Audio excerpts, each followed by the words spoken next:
So, you want to be a session player? Here's how. Welcome to episode 3. Want to first again say thank you to everyone for all the support and for watching. And the channel continues to grow every single episode, and that is absolutely amazing to me. I love that this is helping people out and that y'all are getting something out of it.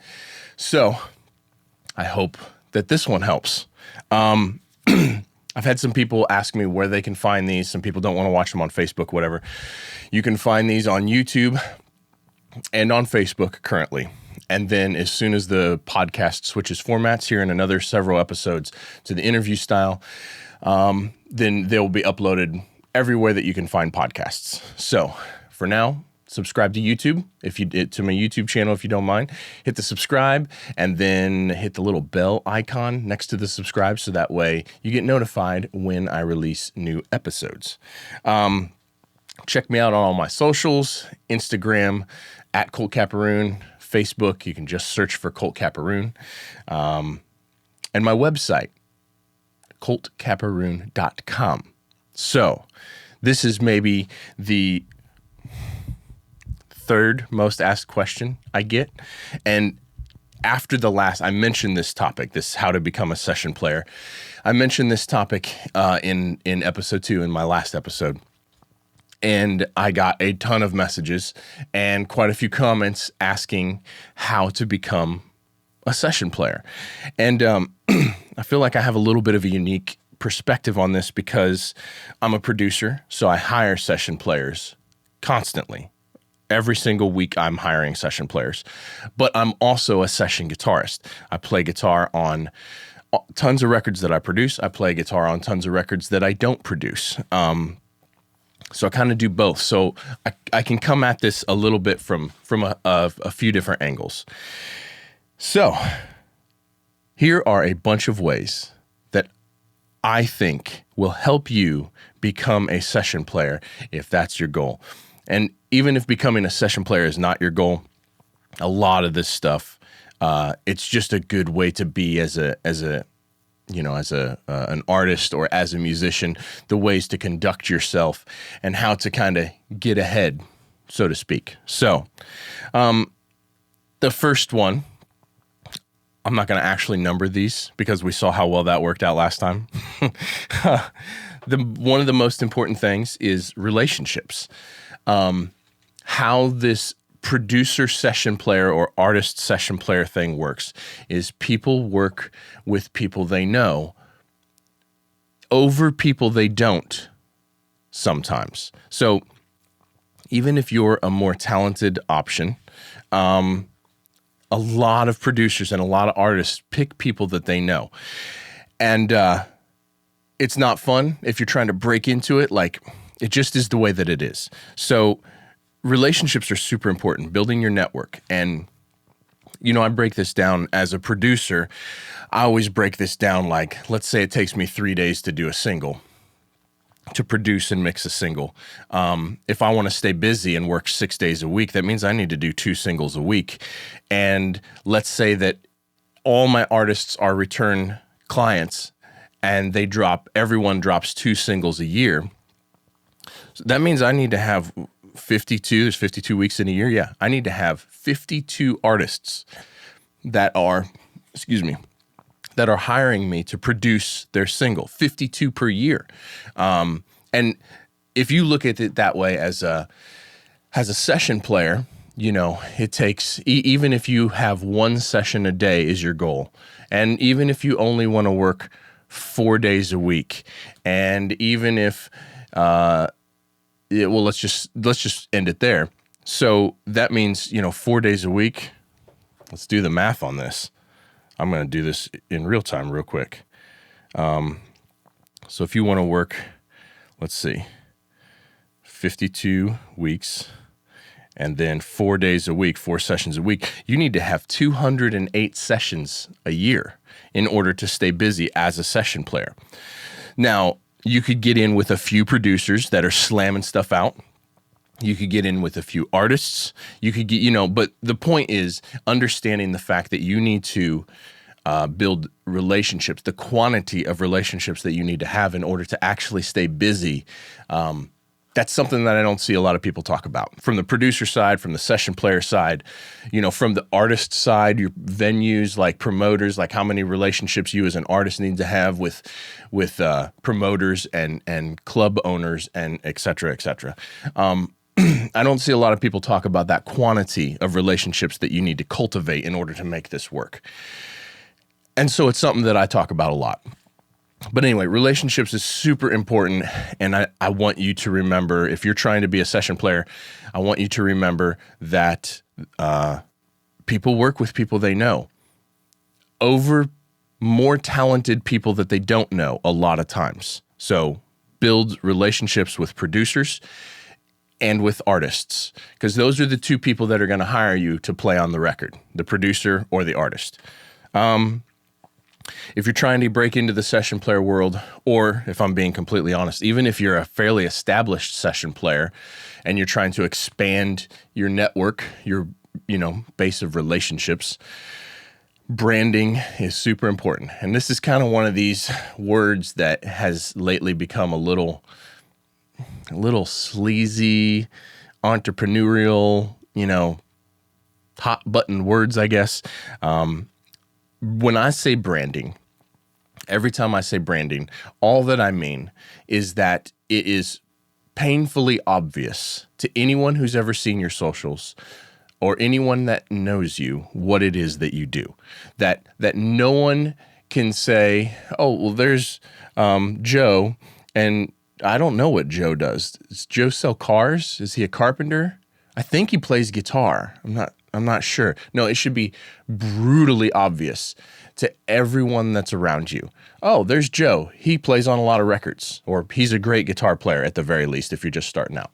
And so that branding to me just simply means using your socials, really using your socials, and website, and just posting constant content that makes it brutally obvious that that's what you do, that you're a musician that can play on records or that does play on records, depending on where you're at in your career.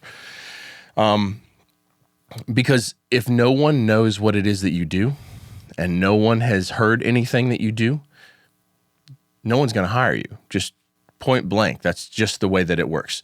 And this is a little bit of a chicken or the egg thing, which is so much of this music stuff is, so much of all this that I talked about in these first few episodes, and it's going to continue. The answer is not X, Y, or Z. The answer is almost always it depends.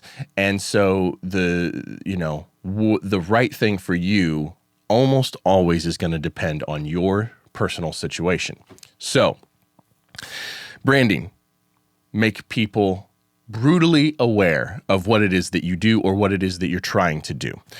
You also have to have stuff for people to listen to. If you've never played on a record before and you want to get into this, you have to have something that people can listen to, preferably a few things. So whatever that means, whether you have to hire a band. Let's say that you're a session drummer, or you want to be a session drummer. You're a drummer. You want to get into the session world. You might, and you've never played on a record before. Not a record that you've never played on a record before. You might have to hire an artist and a band and a producer, and go into a studio, and pay that out of pocket. It's not a bad idea. Pay that out of pocket. So now you've got something super serious, super professional that you can then show people. Hey, I played on this song. This is what you can expect out of me. Getting off the ground as a session player is one of the hardest things, because you have to have work to show for yourself, and you have to be known as someone who plays on records in order to get hired to play on records.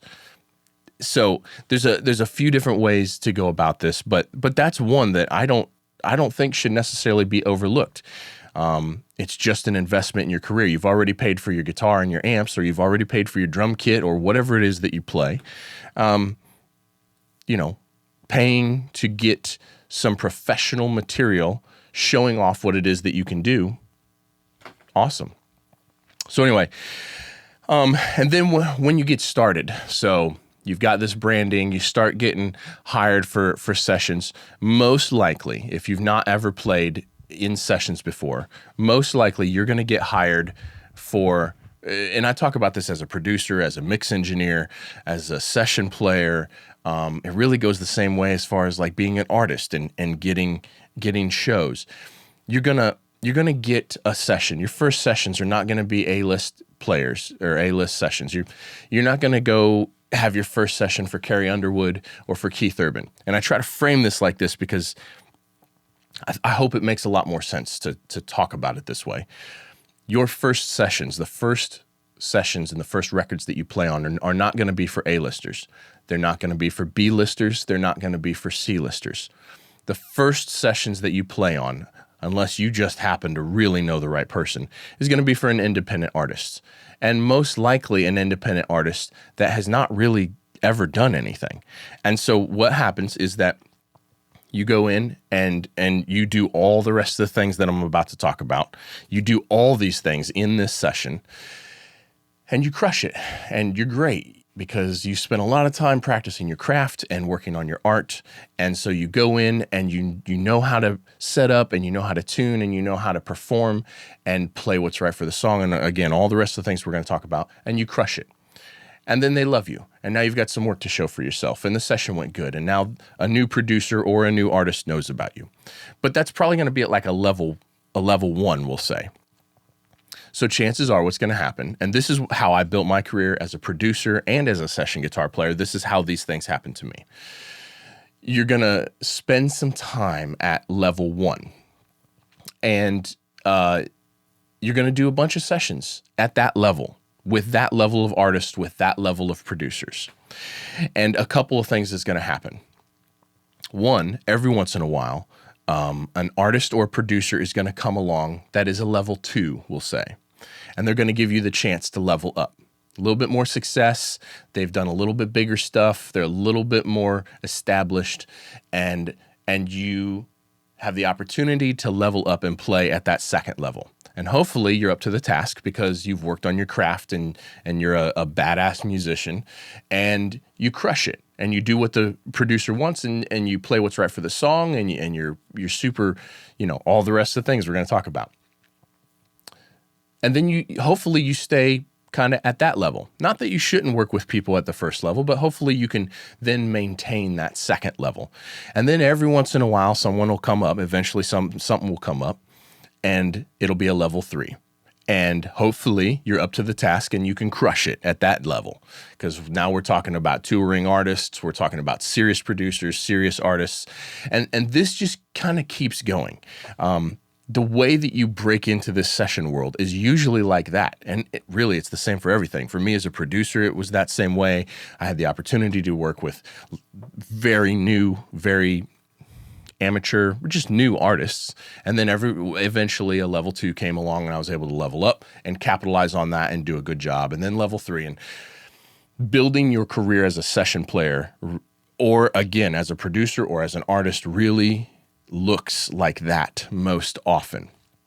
And so what that means is you as a beginning session player, the chances of you being able to go, if you're never played on records before, the chances of you being able to go from never playing on records before all the way to playing on label projects and like big projects, it's not likely. You almost have to, and this is the second way. So let's get into that. So along with that level, level 1, level 2, level 3, it's very common for you to get, as a session player, let's say you get involved with a artist or a producer at level 1. And I don't actually classify these things as levels, but it's a good way to frame this and to talk about how this works. So you get in with a producer or an artist at level 1 and you grow together. That producer that hires you loves what you do, and he or she continues to work on bigger and bigger and bigger and bigger projects, and you two help each other work through the ranks. Or an artist really likes you, and that artist starts taking off and doing bigger things, and you continue to work with each other as you build through the ranks. That's the other way that it commonly happens. And for me, and chances are it's going to be both simultaneously. For me as a session player and for me as a producer and a mix engineer, I've both, throughout my 18 years of doing this, I've both been able to do the level and level up and stay there and level up. And then I've also worked with people that we grew together and that we helped each other push levels up. So those are two ways that are super common.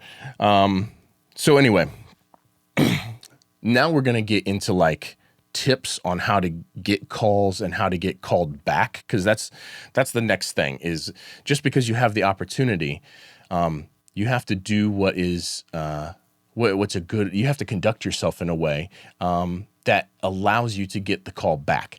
It doesn't really matter if you get one call, if after that one call, that producer, that artist is like, we'll leave that guy off the next record. You don't want that. So, excuse me. So here comes a whole bunch of things on how to conduct yourself within a session and how to get a call back. Number one, be available.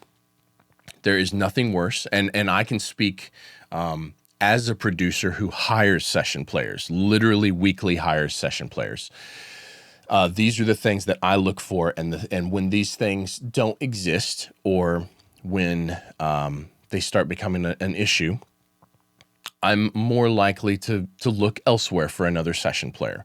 And for all my session players, any of my session players that are watching this, none of this is directed at any of you. I love all my session players. I'm very fortunate to work with legit A-list session players, some of the best guys in the world I'm lucky to have play on my records. And I really appreciate them. And they all do all of these things. So, be available is one of the first things I would say. Here in Nashville, it's very common to see great players that are for hire do studio sessions and go out on tour. But there's a problem that happens when they go on tour. The problem is, a producer like myself, I call someone and I say, hey, I need you to play on this record. Everything's on a deadline and everyone wants their record done yesterday. And so I call this session player and I say, hey, I want you to play on this record. And they're like, oh, sorry, I'm out on the road for 2 months. I can't wait 2 months. There's never a situation where I can wait 2 months for someone to play.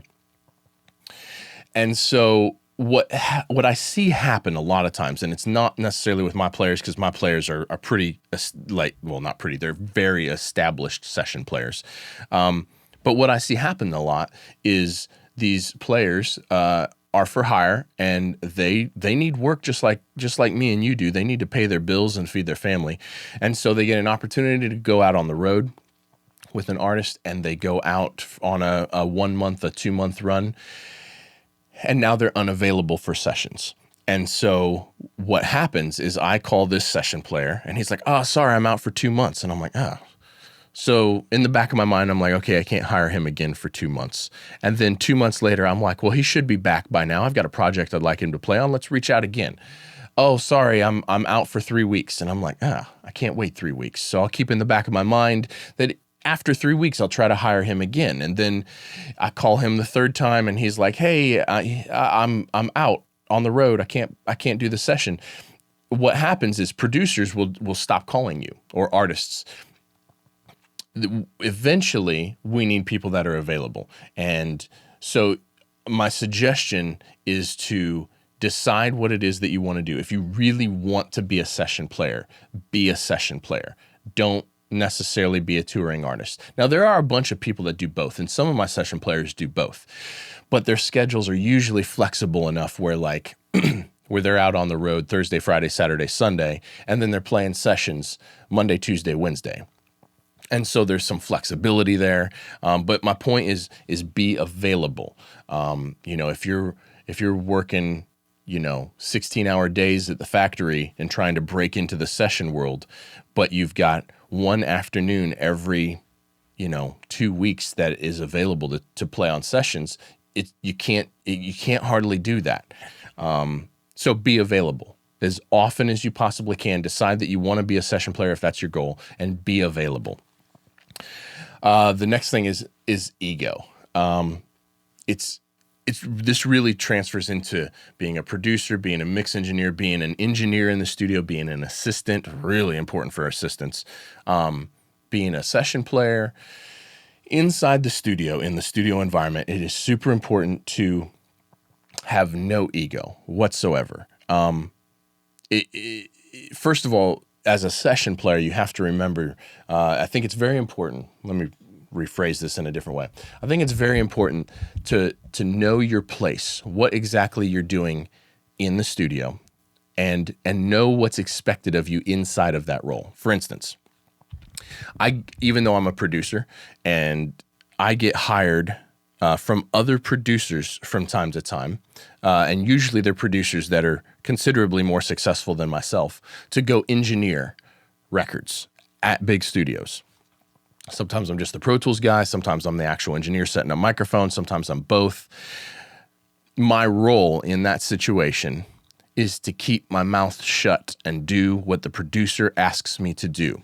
Even though I'm a producer, even though I've had some success as a producer, I've charted on Billboard and all blah, blah, blah, blah, all the things. Even though, I may even be more successful than the producer that hired me. It's entirely possible that a producer less successful than me hires me to run Pro Tools or hires me to be an engineer. My job is no longer to be a producer. My job is to be the engineer or the Pro Tools guy or whatever it is that I'm being hired for. And so knowing your role within a session is super important. So you as a session player, it's super important to know your role. What your role is to do what's best for the song and to do what the producer asks you to do. That is your role as a session player. Now you want to have good ideas, and you want to have some personality about what it is that you do that makes you an attractive option as a player. But you have to keep in mind that at the end of the day, your job is to play what's right for the song and do what the producer asks you. And playing what's right for the song is a really subjective topic, because what's right for the song to you might not be what's right for the song to me. And so, and that also is somewhat genre dependent. You know, a guitar player on a singer-songwriter thing is pretty laid back and pretty plain and not a lot of frills and definitely no shredding. But a guitar player, a session for a guitar player on like a hard rock or a metal thing, throw down. The guitar plays a very prominent part in the music. And so you need to be well-versed in whatever it is sessions that you're going to accept. If you're just going to do singer-songwriter stuff, if you're just going to do indie stuff, if you're just going to do country stuff, if you're going to try to do singer-songwriter, indie, contemporary, Christian, pop country, rock country, if you're going to try to do all these different sessions, all these different genres, you need to be well-versed in them and understand what's appropriate for each genre and each subgenre. This is a little side note that I didn't have written down. By the way, just so you see, I always write notes. See that zero ego right there? It's the only one that is all in caps. That's how important it is. All in caps, like I typed on a notepad. Anyway, so me as a session or as a producer, when I'm hiring session players, a lot of times I'm looking for like-minded session players. For instance, my man Lester. Shout out to Lester. Lester Estelle plays drums on a ton of records for me. And he's, in my opinion, one of the best drummers in the world. He plays for Kelly Clarkson. He's played for Little Big Town. He was in a rock band called Pillar. Phenomenal drummer. But on top of being a phenomenal drummer, more so than that, he automatically does exactly what I want him to do without me telling him. So we're very like-minded in this way. There's a synergy there, and that's part of what makes me call him all the time. He plays phenomenal drums. His drum kit sounds phenomenal. There's a whole bunch of other reasons why I call him, but one of the main ones is I'm never like fighting him to play what I want him to play. What he automatically feels is best for the song is where I already am in my headspace when we go into a session. And so that's super important. When you as a session player, you want to work with like-minded people. And if you can get that synergy going, those are the people that are going to constantly call you back. Oh, this is already getting longer than I expected it to get. So let's buzz through these next couple ones. Great sounding gear. I just said that Lester's kits, I mean, he's got like 100 snare drums, but the kits sound phenomenal. The way he sets them up, the way he tunes, the way he hits, it would be the same for a guitar player. The amps that you have, the guitars that you use, the pickups that you have, the pedals that you use, how you attack the strings, it all plays into it. So you want to have great sounding gear. You want to have gear that is 100% in working condition. Here's what you don't want.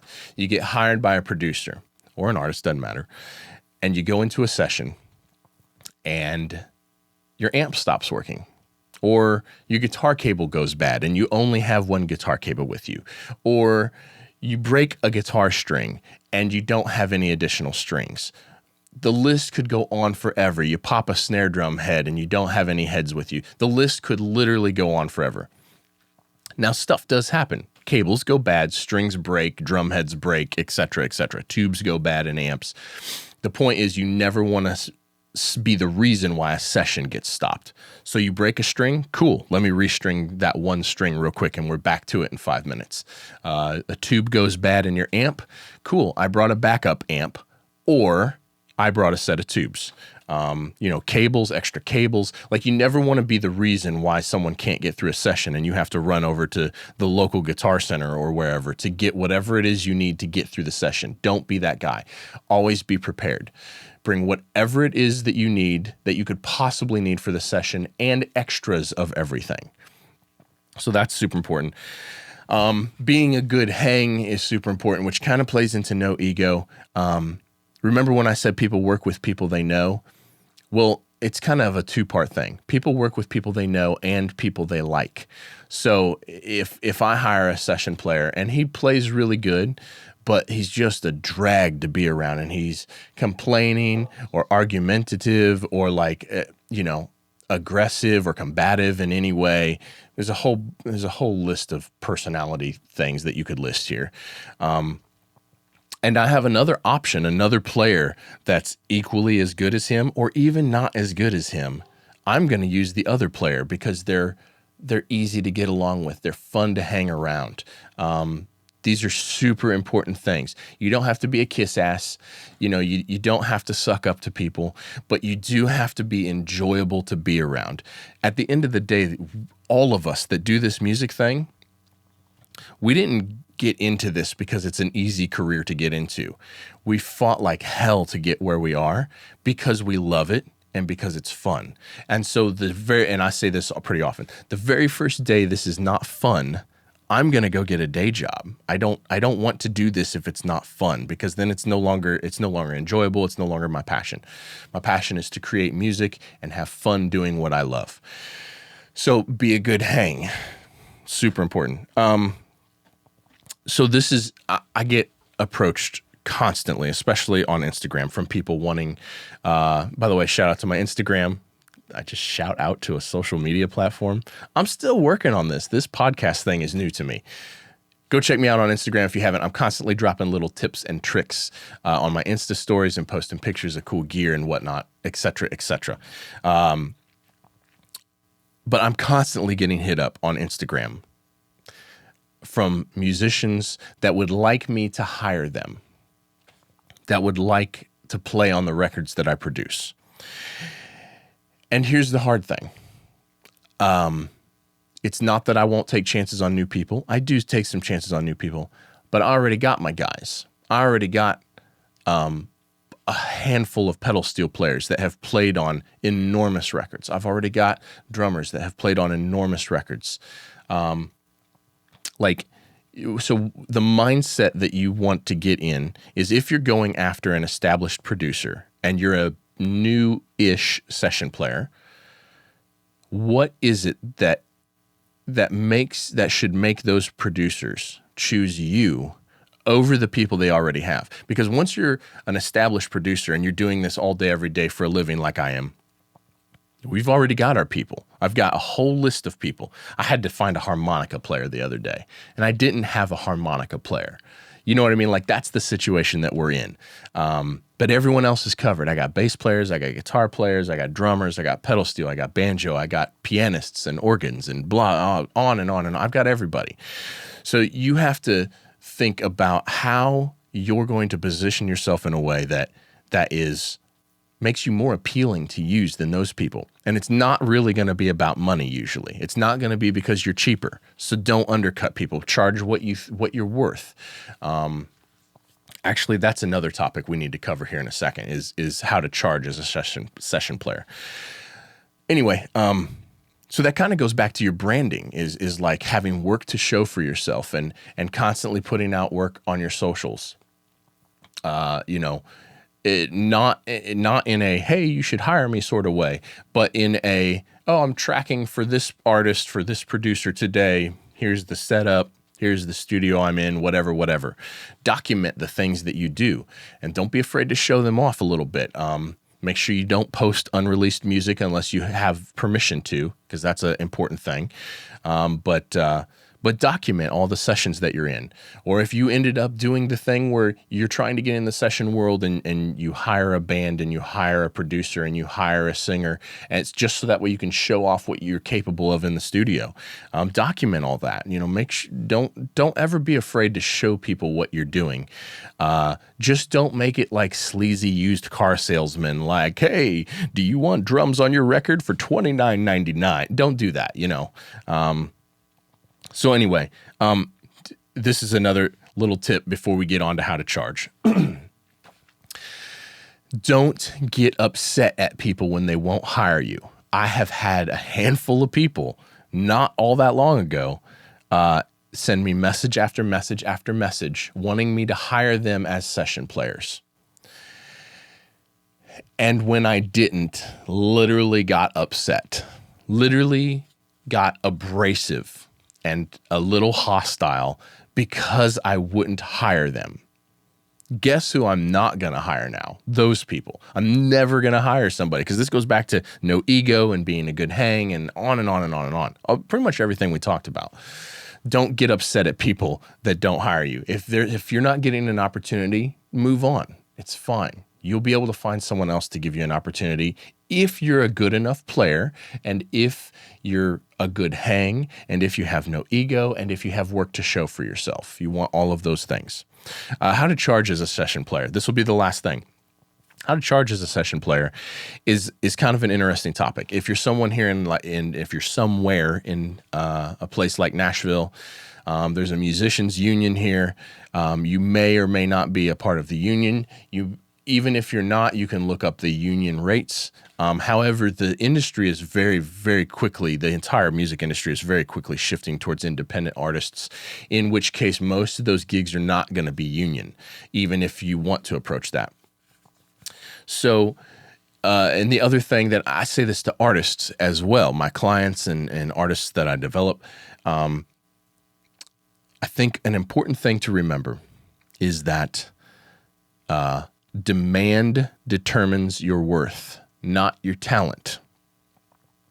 And that's an unpopular thing to hear. People don't like to hear that. But it really is the way the music business works. I've said this before and I'll say it again. All this stuff is geared towards you making a living at this, not just how to play in a band or how to get a show or how to convince someone. It's about how you get to make a living at this. And so I really believe that getting in the mindset that your demand determines your worth, not your talent.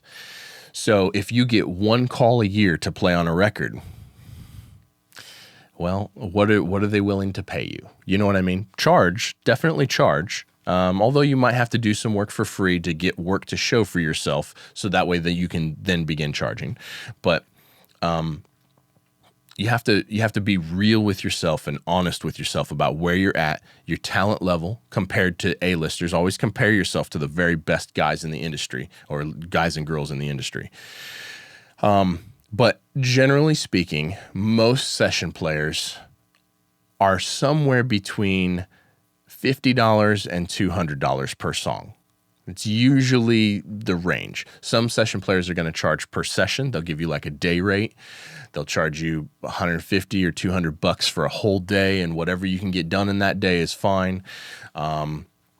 If it's a drummer and you're having them haul their gear to a studio and set up at a big studio, they might be a little bit more. Maybe they're 300, maybe they're 400, because there's a lot more involved in that. But usually, most of the session players I use, even the A-list guys, even the big dudes, are somewhere. The big dudes aren't down at $50, but most session players are somewhere between $50 and $200 per song. Most of them that I hire, most of them that I have hired, if you hire me as a session player, that's about what you're going to pay. I'm a little on the higher side than that, but guitar stuff is a little weird because when I get hired to play guitar on something, obviously I'm usually doing it here. I almost never go to an actual session and play. So someone sends me the track and then they get 20 guitar tracks back, rhythms and doubles and leads and intros and turnarounds. And I mean, they get a whole bunch of stuff back. So anyway, I think that just about covers it, really. Drop a comment below if I didn't cover something that you thought I should cover, if you have a different perspective that I haven't thought about.